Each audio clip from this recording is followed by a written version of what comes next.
నమస్తే welcome to our channel ప్రముఖ ఆధ్యాత్మికవేత్త ఆస్ట్రాలజర్ అనంత శర్మ గారు ఉన్నారు వారితో మాట్లాడదాం నమస్తే గురుగారు మార్చి నెలలో షష్టగ్రహ కూటమి అయితే దీని మీద చాలా రకాల విమర్శలు లేకపోతే బాగుంటుంది అని కొంతమంది చెప్తున్నారు అసలు బాగుండదని కొంతమంది చెప్తున్నారు రాజకీయంగా చాలా మార్పులు జరుగుతాయని అనారోగ్యాలు అంటే కరోనా లాంటి పెద్ద పెద్ద విపత్తులు వస్తాయని ఇవన్నీ చాలా కొంచెం భయంకరంగానే చెప్తున్నారు గురుగారు సో అంటే నిజంగానే షష్టగ్రహ కూటమి అంత మనుషుల మీద అంత ప్రభావం చూపుతుందా అలాగే ఏ రాశుల వారికి ఎంత ప్రభావం చూపుతుంది ఏ రాశులకు బాగుంటుంది ఏ రాశులకు బాగుండదు అనేది కూడా చెప్పండి ఓం మహాగణాధిపతి నమః.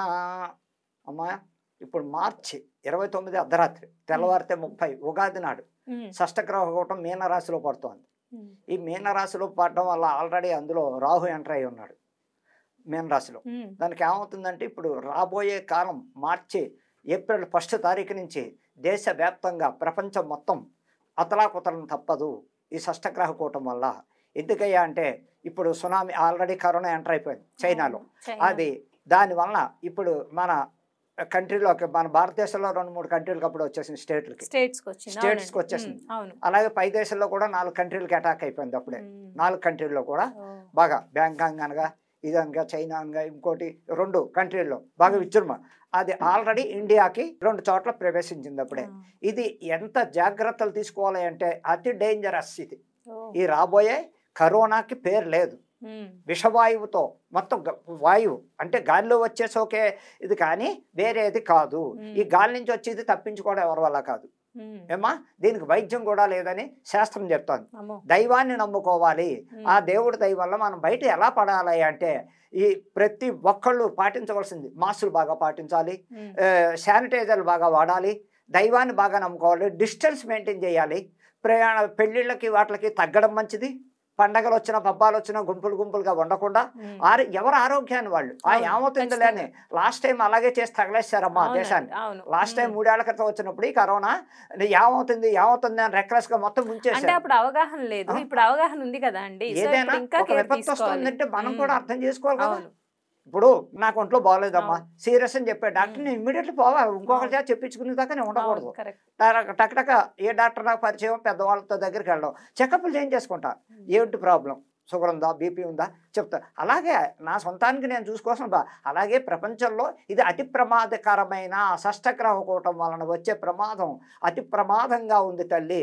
దీనివల్ల అనేక రకాల విపత్తులు అవుతే ఇంకా దేశంలో రాజకీయ నాయకులకి ఎలా ఉందయ్యా, సినిమా వాళ్ళకి ఎలా ఉందయ్యా అంటే పరమ చండాలంగా ఉంది.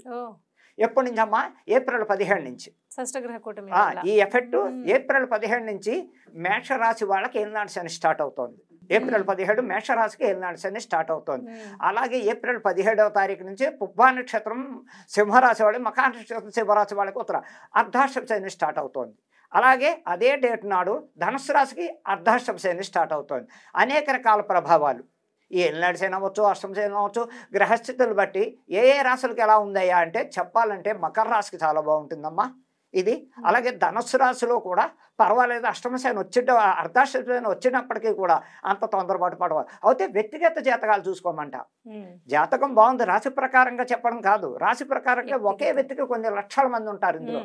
ఎవరిది గ్యారంటీ ఏమండి శర్మ గారు మొన్న మా రాశి బాగుంటుంది టాప్ అన్నారు, మరి ఎలా అక్కడ రాహుదశ శని మహాదశ నడుస్తోందా, కుజ మహాదశ నడుస్తుందా, అది వ్యక్తిగత జాతకాన్ని బట్టి చూసుకోండి. రాశి ప్రకారంగా అవుతే తులారాశికి బాగుంది, మిథున రాశికి బాగుంది ఏర్పాటుగా, అలాగే వృషభ రాశికి కూడా బాగుంటుంది రాబోయే కాలంలో. కుంభరాశి వాళ్ళకు కూడా శని యోగకారకుడు అవుతున్నాడు రాబోయే ఏప్రిల్ 17 నుంచి వాళ్ళకు కూడా. అయితే ఆ కుంభరాశి వాళ్ళకే రాహు మహాదశ నడుస్తుందా శని మహాదశ నడుస్తుందా, వాళ్ళు అక్కడ జ్యోతిష్యుడి దగ్గరికి వెళ్ళి వ్యక్తిగత జాతకం చూపించుకుని దానికి తగ్గ రెమెడీలు చేసుకుంటూ పరిష్కారం చేసుకుంటూ వారు ఏం చెప్తారో అది చేసుకోవడం వల్ల కూడా వాళ్ళకు కూడా పర్వాలేదు. ఇంకా మీనరాశి రేవతి నక్షత్రం వాళ్ళకి ఇబ్బందులు ఉన్నాయి ఏమ్మా. దానివల్ల ఏమిటంటే ఆరోగ్యపరంగా జాగ్రత్తలు తీసుకోవాలి, వీళ్ళు చాలా జాగ్రత్తలు తీసుకోవాలి. అనేక రకాల ఇబ్బందులతో ఏది ఏమైనప్పటికీ మార్చి 30 ఉగాది పండగ నుంచి షష్టగ్రహ కూటం దేశ అరిష్టాలు ఎక్కువైపోతున్నాయి. ఈ దేశ అరిష్టాలు ఎలాగయ్యా అంటే, ఈ దేశ అరిష్టాలు దీనికి వచ్చే ప్రభావం ఏమిటయ్యా అంటే చాలా డేంజర్లో యావత్తు ప్రపంచం, యావత్తు భారతదేశం, ఆడైనా మొగైనా పెద్దవాళ్ళైనా చిన్నవాళ్ళైనా సినీ రంగమైనా రాజకీయ నాయకులకైనా విపరీతమైన గండాలు ఉన్నాయి. ఇకపోతే రాజకీయ నాయకులు భయంకరమైన గండాలు ఉన్నాయి. సినిమా ప్రపంచానికి కూడా చాలా ఇబ్బందులు ఉన్నాయి. చిన్న పరిశ్రమ పెద్ద పరిశ్రమ ఎవరికైనా రోడ్డును పడేది విపరీతంగా ఉంది కాల పరిస్థితి. ఇంకా మామూలు ప్రజలు జాతకరీత్యా చూసుకోవడం, దానికి తగ్గ రెమెడీ ఏ దేవుడికి అయ్యగారు చెప్పారో ఆ ప్రకారంగా వాళ్ళు చేసుకుంటూ ఉంటే మన కష్టాన్ని వచ్చే రోగాన్ని కంట్రోల్ చేసుకోవడానికి ఆస్కారం ఉంది. ఎలాగే ఈ రాబోయే షష్టగ్రహ కూటం కరోనా ఎంటర్ అయిపోయింది కాబట్టి దీని పరిష్కారం ఏంటి అంటే ప్రతి ఒక్కళ్ళు శివుణ్ణి శివపార్వతులను ఎంత ఆరాధిస్తే, సుబ్రహ్మణ్యేశ్వరుని ఎంత ఆరాధిస్తే, సుబ్రహ్మణ్యేశ్వరుని కూడా ఈ రెండింటిని ఒక 6 నెలలు 7 నెలలు విడవకుండా ఇంట్లో మన సొంతంగానే దేవుడి దగ్గర కూర్చోవడం, లేదు సుబ్రహ్మణ్యేశ్వర గుడికి వెళ్ళచ్చు. ఇంకా లాక్డౌన్ పడకపోతే, పడుతుందనే సూచనలు వచ్చేస్తున్నాయి 3 వంతులు. లాక్డౌన్ పడడానికి అవకాశాలు ఉన్నాయి ఆల్రెడీ, రావడానికి అవకాశం ఉంది. ఏదేమైనా ఉగాది లోపే, ఉగాదికో తప్పకుండా మన తెలుగు రాష్ట్రాలు ఎక్కువ ఉంటుంది ఈ ప్రభావం. ఓపెన్గా చెప్తున్నాం, తెలుగు రాష్ట్రాలకు ఎక్కువ ప్రభావం చూపించేది ఉంది. ఆల్రెడీ హెచ్చరిక కూడా సెంట్రల్ గవర్నమెంట్ అనౌన్స్ చేసింది. చాలా కేర్ తీసుకోండి, ఇప్పటి నుంచి మెల్లిమెల్లిగా మన భారతదేశంలో కొన్ని స్టేట్లకి ఎంటర్ అయింది, జాగ్రత్తగా ఉండండి అని వాళ్ళు హెచ్చరికిచ్చారు. దీనికి ట్రీట్మెంట్ లేదని కూడా వచ్చింది వార్త. అతి జాగ్రత్తలు ఏం చేసుకోవాలి అంటే ఎంతసేపు కషాయాలు తాగగలిగితే, కషాయాలు అన్ని రకాలు కలిపి కషాయాలు చేసుకోవడం, రోజు 3 సార్లు చక్కగా కాచింది వడపోసుకోవడం, రోజు 3 సార్లు ఆ కషాయాలు తీసుకుంటే డోలో అంటే ఎటువంటి కషాయాలండి? అమ్మా ఇది వాము, జీలకర్ర, వాము జీలకర్ర, దాసిన చెక్క, మిరియాలు, అనేక రకాలు ఆయుర్వేద ద్రవ్యాలతో అన్ని చితక్కొట్టుకుని చక్కగా కాచి మరగబెట్టేసుకుని దాన్ని వడపోసుకుని రోజు 3 సార్లు తాగడం వల్ల కూడా ఇటువంటి రోగాలు మనకి బాడీకి అటాక్ అవ్వవు, చక్కగా ఉంటారు అనడానికి ఏమిటంటే ఇంకా రాబోయే ఏదేమైనప్పటికీ ఈ మార్చి 30 నుంచి 2026 మార్చి దాకా దేశం అతలాకుతలం అవుతే తప్పదు. ఇంకా పోతే పడేది తక్కువైన వర్షం తెలుగు రాష్ట్రాల్లో పడేది 1 గంట పడినా గ్రామాలు కొట్టుకుపోయేంత ప్రమాదంలో పడుతుంది వర్షం. అతి భారీ వర్షం గంటే పడుతుంది. ఆ గంటకే మొత్తం అతలాకుతలం, పొలాలు మొత్తం మునిగిపోవడం, గ్రామాలే కొట్టుకుపోయే పరిస్థితి కూడా ఉంది. అందుకని చెప్పవలసింది ఏమిటంటే అనేక రకాల ఇబ్బందుల్లో పడుతున్నారు కాబట్టి దీనికి పరిష్కారం దైవం దైవం దైవం. ఆ దైవాన్ని నమ్ముకోండి. ఎవరైనా సరే ఏం కాదులేని నిర్లక్ష్యం చేస్తే లాస్ట్ ఇయర్లా తల్లి కొడుక్కి తల్లికి భార్య పిల్లలకి బిల్ల పారీలకి ఉండకుండా పోతారు లాస్ట్ టైం లాగే. అతి జాగ్రత్తలు పాటించమని యావత్తు ప్రపంచానికి స్టేట్లో ఉన్న ప్రతి ఒక్కళ్ళకి మరీ ఆరోగ్యం కాపాడుకోమని ఆ భగవంతుడిని వేడుకోండి. ఆ శివపార్వతులను చక్కగా ఆరాధించండి. సుబ్రహ్మణ్యాన్ని ఎలాగయ్యా ఇక సుబ్రహ్మణ్యేశ్వరుని ఏ ఆరాధన అంటే మంగళవారం మన గుడి ఓపెన్ అయ్యి ఉంటే కరోనా కాకుండా చక్కగా మంగళవారాలు సుబ్రహ్మణ్యేశ్వరుడు పాల్పోయడం. నాయన మాకు ఎటువంటి రోగాలు రానేకు, నువ్వు ఏ రోగాన్నైనా కంట్రోల్ చేసే శక్తి నీలో ఉంది. మాకు ఈ కరోనాలు కానీ వైరస్లు కానీ కొత్త రోగాలు మా బాడీకి తగలకుండా మమ్మల్ని కాపాడు. మేము కూడా అతి జాగ్రత్తలు తీసుకుంటాం. ఆ పాలు పోస్తూ అవి నెత్తిమీ చల్లుకోవడం, కళ్ళకి రాసుకోవడం వల్ల కూడా చాలా పవరు.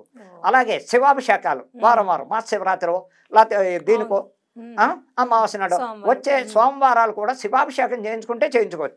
అదే లేదు మన ఇంట్లో చిత్రపటం పెట్టుకుని ఈ మాత్రం సైజు శివలింగాన్ని ఇంట్లో పెట్టుకోవచ్చు, తప్పులేదు.